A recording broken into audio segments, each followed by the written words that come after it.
Bernard de Montréal, Par-delà le mental. Chapitre 9. Le mental systémique. L'univers est un monde systémique, organisé par une instance gouvernante d'intelligence, jouissant d'un statut éternel au-delà de la mort.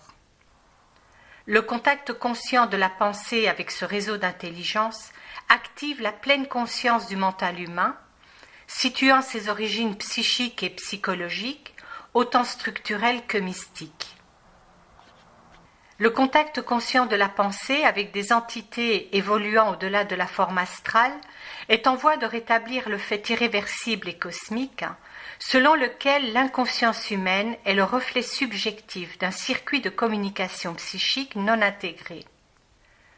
Ce partenariat ayant dégénéré tout au long de la phase involutive du développement de l'ego, en d'autres termes, de son avancement de l'étape astrale à l'étape mentale inférieure de l'humanité, connaît un revers dans l'évolution supramentale de l'humanité dans les confins du corps physique. En dépit du mouvement polarisé du pendule évolutif, oscillant de la gauche à la droite, de la superstition au rationalisme myope, la fusion de l'égoïque avec son principe cosmique se fait de soi, le temps voulu à ce qu'il trouve sa position d'équilibre.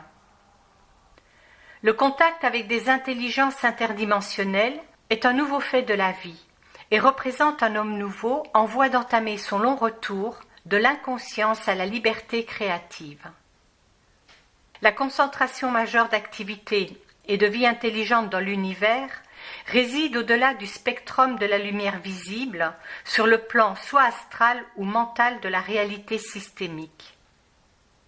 La duperie de la civilisation tient à son dogmatisme intellectuel rigide ou naïf et spirituel vis-à-vis de l'interprétation de la réalité de l'univers. Ceci nous mène à surestimer notre probité intellectuelle et à convoiter la sécurité émotionnelle qu'offrent les spéculations théologiques, qui demeurent une mesure de ce à quoi nous souhaitons croire, selon les limites préétablies de notre foi, historiquement conditionnée, et de ses rituels sociaux. Nous avons tant sous-estimé, en termes absolus, la présence de dynamiques immuables d'un ordre cosmique fondé sur l'intelligence, se manifestant à travers la toile complexe d'influences interdimensionnelles qui agissent à travers nous, à peine au-delà du seuil de notre mental soi-disant conscient. L'évolution du mental dans un avenir prévisible surgira d'une profonde et réelle compréhension de la relation absolue qui nous relie, quoique inconsciemment, et ce depuis la nuit des temps, à d'autres plans d'intelligence. Le mental ne peut atteindre ni n'atteindra son plein développement que lorsqu'il aura surmonté les préjugés religieux et scientifiques implantés lors de la phase involutive de notre développement et de notre expérience planétaire. Jusqu'à ce jour, se poursuivra notre participation aveugle à un réseau systémique de communication dont l'accès total fut court-circuité chez l'homme à l'aube de l'histoire biblique. L'univers est peuplé de civilisations si avancées qu'un non-initié se verrait entraîné dans un maelstrom de contradictions et d'incrédulité qui saurait affadir la plus fantastique des science-fiction. Confronté sans préparation au pouvoir révélateur et objectif du mental, les mystères de la vie causeraient un choc à sa conscience, menant à l'effondrement de ses fonctions normatives et par conséquent à une détresse existentielle aiguë. Le mental dégagé est un canal parfait à travers lequel l'éveil conscient à la réalité des mondes interdimensionnels est possible, suivant la pleine réalisation et la compréhension que les processus inconscients de la pensée personnelle sont simplement des voiles primaires qui dissimulent la dimension cosmique de la vie, de l'intelligence et de l'évolution civilisée.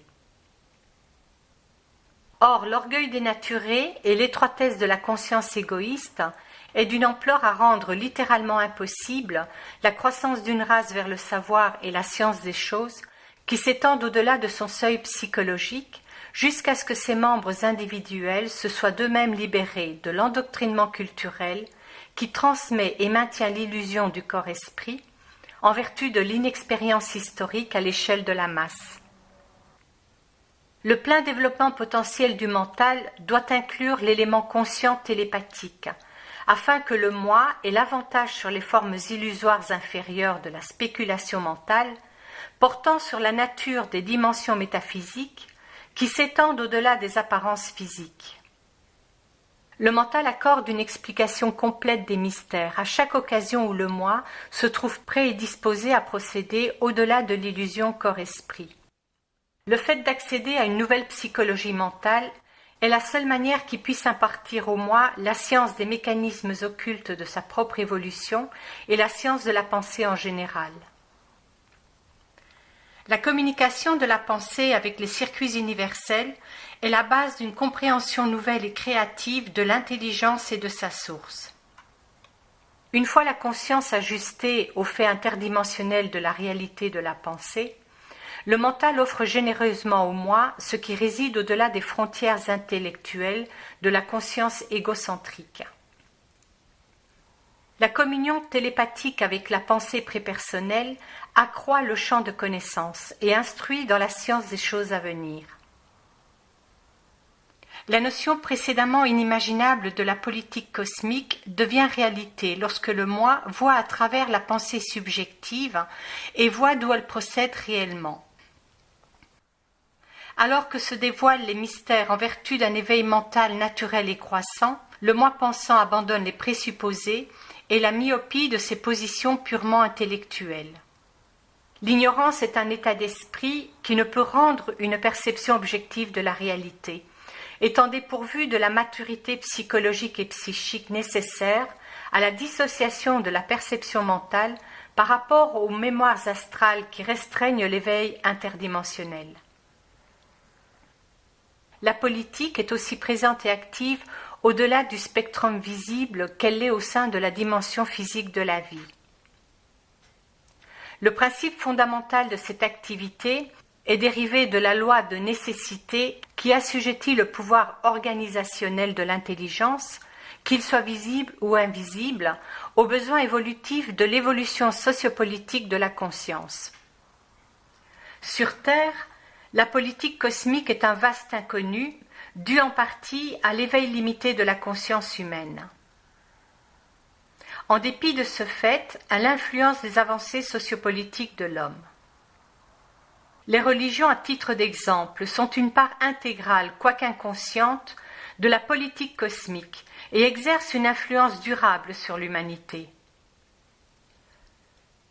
La nature émotionnelle et attrayante de leur doctrine a tracé le chemin de l'évolution et élevé la conscience humaine à un niveau plus ou moins homogène de sentiments et de compréhension au sein de certains environnements, mais a échoué à apporter un savoir scientifique objectif des mystères et des forces créatives à l'œuvre derrière les conceptions physiques de la civilisation.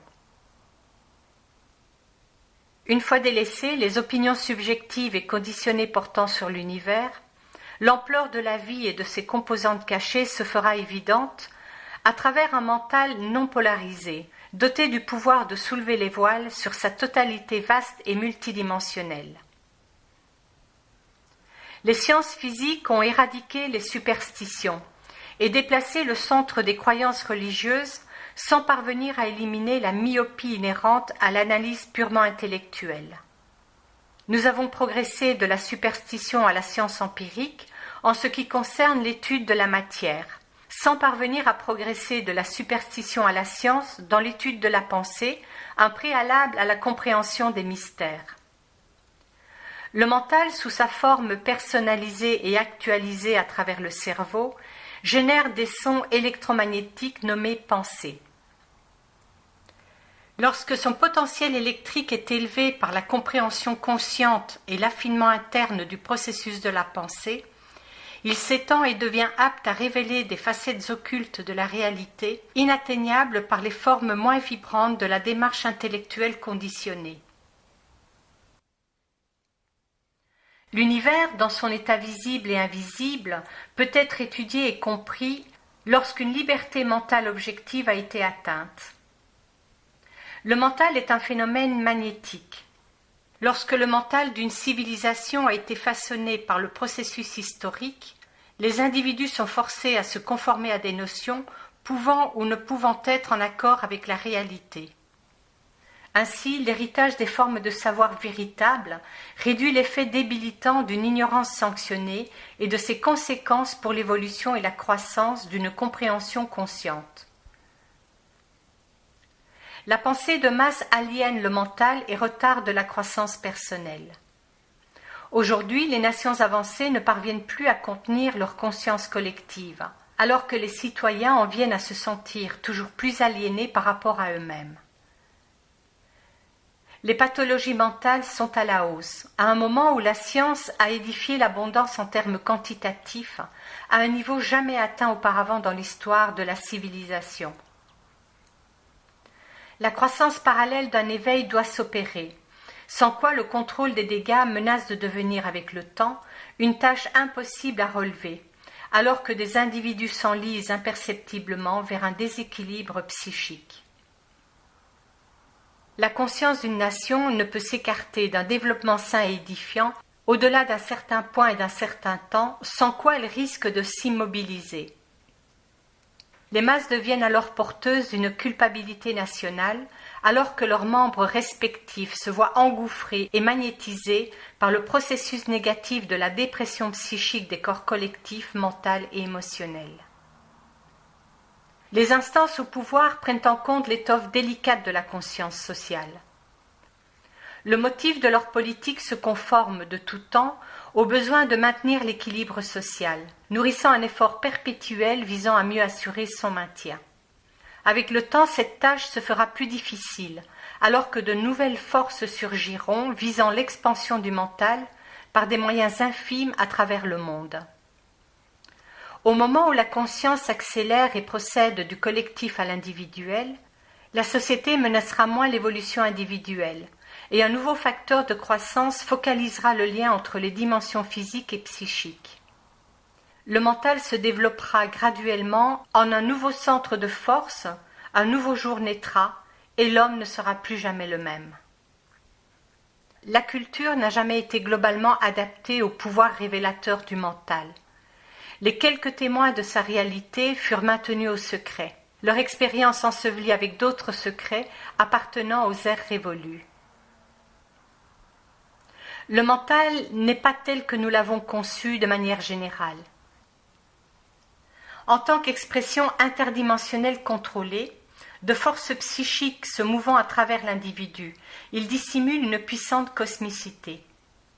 Historiquement, il fut encadré et contenu au sein de conventions psychologiques, dans l'attente que l'homme fasse son entrée dans un cycle évolutionnaire ascendant ou une ère nouvelle. Les civilisations sont et furent toujours protégées du pouvoir des forces occultes du mental, ce qui déjoua leur déclin précipité. Le déclin progressif de la civilisation telle que nous la connaissons est déjà entamé. La jonction historique du mental nouveau et de la civilisation contemporaine est une question de temps et va au-delà de l'interférence humaine. La manifestation déliée du mental ne peut avoir lieu dans un vacuum scientifique. La science moderne devait précéder le développement paranormal du mental au-delà de son lien astral. Alors que la science progresse et repousse les frontières de l'étude de la matière, l'enquête humaine portant sur les études psychiques se voit mise en avant par la même occasion en vue d'établir une affinité des plus nécessaires entre les domaines matériels, astral et éthérique. À ce stade d'évolution, le mental demeure une expression inconsciente et non intégrée du rapport subliminal avec l'intelligence interdimensionnelle. Sous ces formes d'expression créative supérieure et plus puissantes, communément qualifiées d'inspiration, les grands de ce monde ont ressenti son éthérialité inexpliquée et sa nature fréquemment paranormale, sans pouvoir s'y adresser au-delà de leur appréciation subjective. Les êtres sensibles ont tissé en sa matière psychique une innocence spirituelle, incapable de comprendre pleinement ses lois internes au-delà des conventions nébuleuses de l'extrapolation astrale. Nous craignons ou sommes perplexes devant le continuum interdimensionnel psychique qui se manifeste lorsque le moi a atteint un certain niveau d'évolution mentale.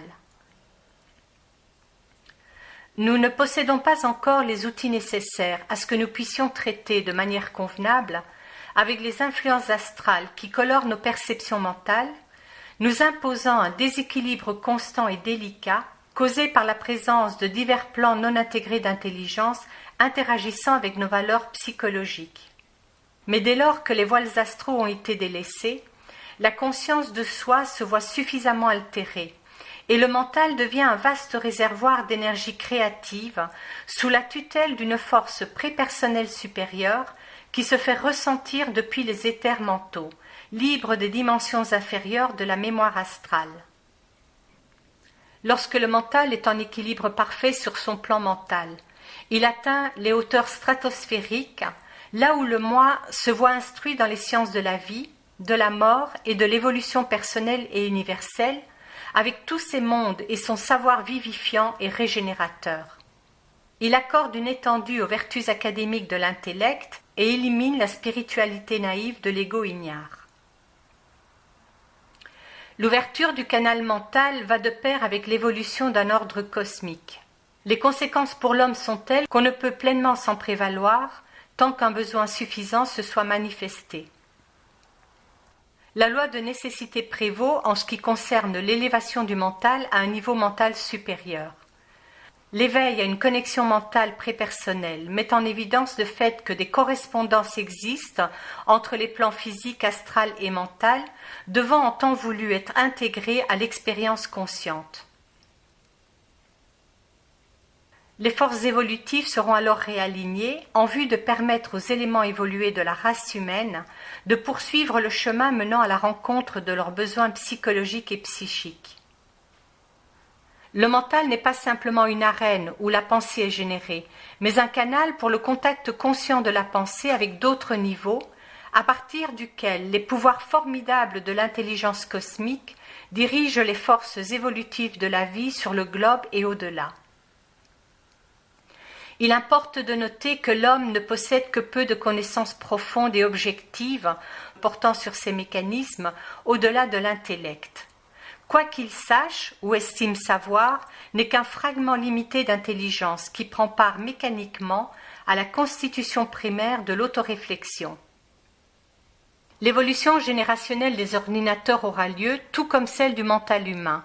Lorsque les ordinateurs auront atteint la 7e génération, l'homme sera entré en rapport conscient avec d'autres niveaux dans l'univers à travers la communication de la pensée.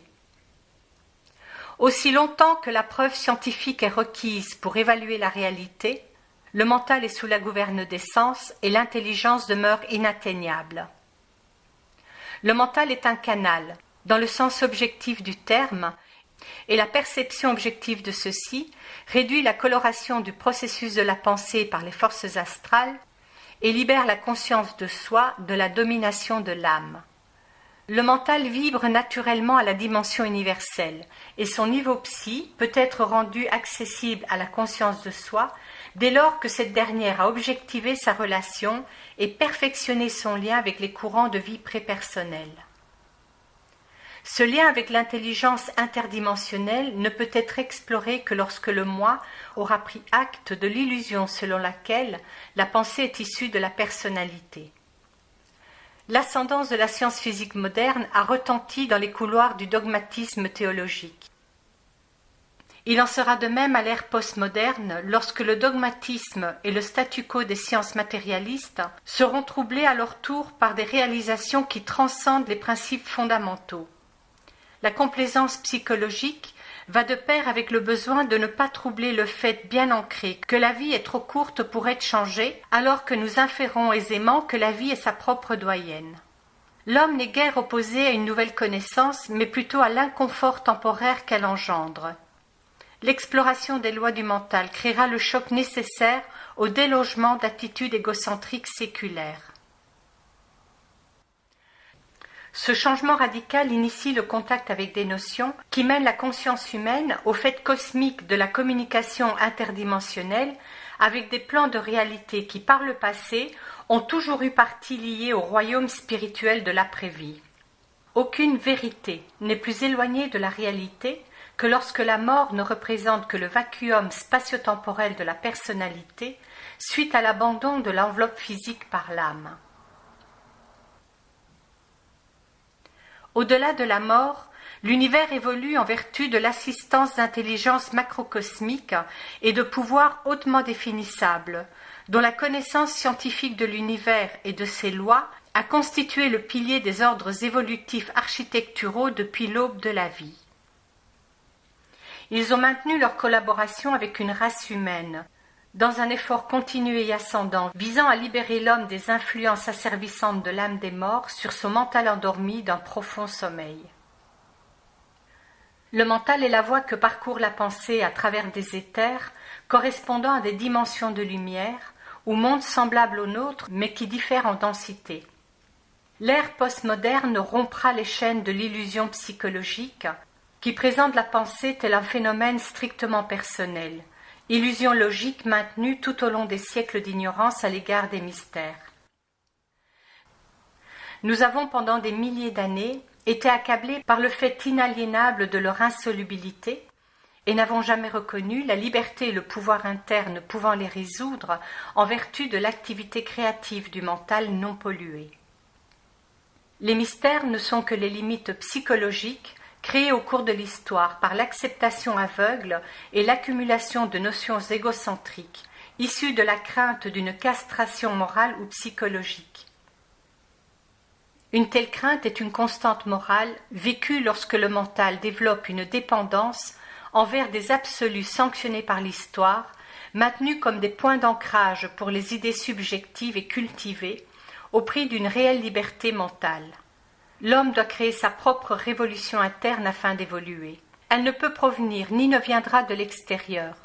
Les révolutions externes ne sont que le résultat d'un besoin interne de liberté mal avisé en raison de l'incapacité qu'éprouve le moi à briser ses propres chaînes qu'il affectionne. Nous concevons la conscience comme un état d'esprit. Elle est en fait un amalgame instantané de pure intelligence et de mémoire d'âme, dont les proportions varient selon le statut évolutionnaire de l'âme. Les deux principes convergent pour créer en l'homme sa double nature, humaine et cosmique. La première lui est familière. La souffrance psychologique correspondant à une condition existentielle fort colorée par une ignorance fondamentale et historique des lois du mental. Il revient à la seconde de confronter en termes universels la conscience humaine, puisqu'elle correspond à la dimension externe de la réalité à laquelle l'âme est reliée au-delà du plan astral de la mort. L'âme n'est qu'un aspect de la dimension humaine, alors que le moi supérieur ou le double en représente la contrepartie. Les deux doivent éventuellement s'unir afin qu'ils puissent ordonner et mettre en œuvre le processus de la conscience. L'homme est le point terminal de la conscience et l'âme en est son aspect mémoriel, alors que le double ou l'esprit gouverne toute la gamme d'énergie émergeant de la source cosmique universelle, de force dirigeant l'évolution des formes vitales. Tous doivent former par le biais du développement évolutif une triade créative contre laquelle les forces astrales de la mort sont impuissantes. La psychologie du mental, dans la mesure où elle se réfère à l'identité de la pensée, est encore à son enfance et universellement inconnue. Ceci est dû en partie au fait que la nature humaine a été gouvernée et manipulée par des forces astrales greffées à un domaine de la conscience se trouvant retranché des plans mentaux d'où il tire son origine.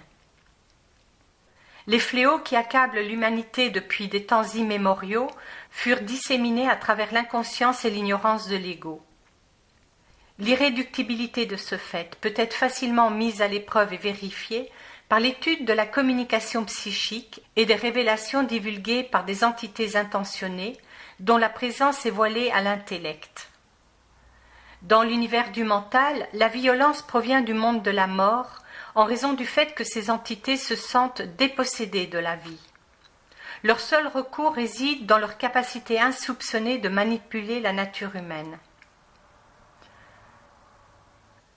Dès lors qu'ils en ont la possibilité, ils magnétisent le mental à travers les émotions vécues par l'âme en évolution. Ils savent qu'ils ne peuvent pas évoluer au-delà d'un certain point en forme astrale et que leur retour sur Terre est sujet à des lois cosmiques ne pouvant être transgressées.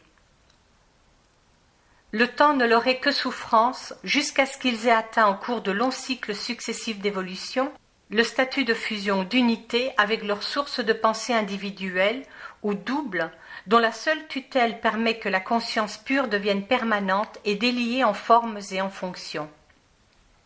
Faute de ceci, l'âme en chair est influencée et dans bien des cas régie depuis le plan astral auquel elle est karmiquement reliée à travers un passé mémoriel et expérientiel considérable. Les moi supérieurs ou ajusteurs de pensée sont des intelligences dont le rôle est d'infuser la conscience humaine de pensées vibratoires correspondant au statut évolutionnaire de leur âme respective.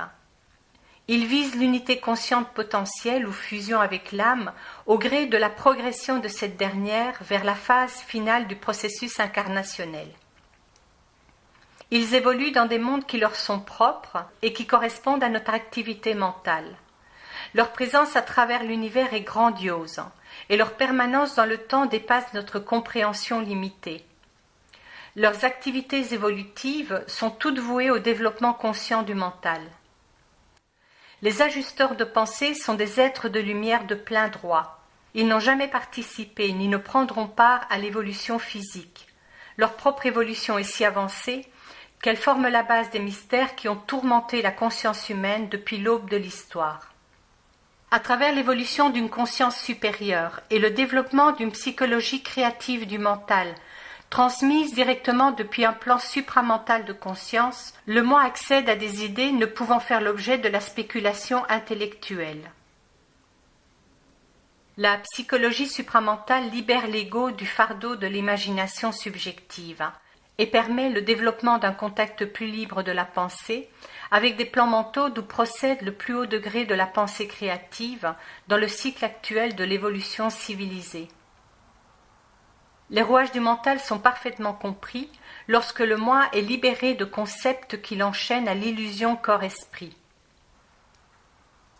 Le fait que le mental est un phénomène de communication de la pensée, par lequel les idées ou les pensées circulent instantanément, de part et d'autre, lorsque l'écart temporel entre l'ego et le moi supérieur a été comblé, apparaît alors réel en termes objectifs.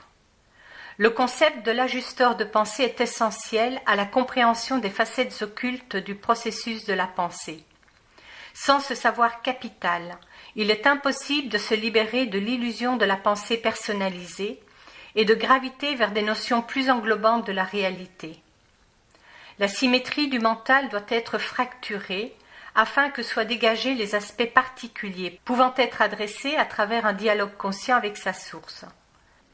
L'activité du mental doit devenir un dialogue ou un processus de communication, où la relation entre le destinataire et l'émetteur ne fait qu'un. Les illusions physiques de la relation corps-esprit peuvent alors être outrepassées lorsque le moi réalise un fait qui ne peut être écarté par l'action réflexe du mental inférieur, l'intellect. Le savoir révolutionnaire de l'intelligence supramentale donnera accès à des perspectives plus vastes qui défient l'imagination. Au gré de l'inexorable progrès scientifique, le mental en fera autant.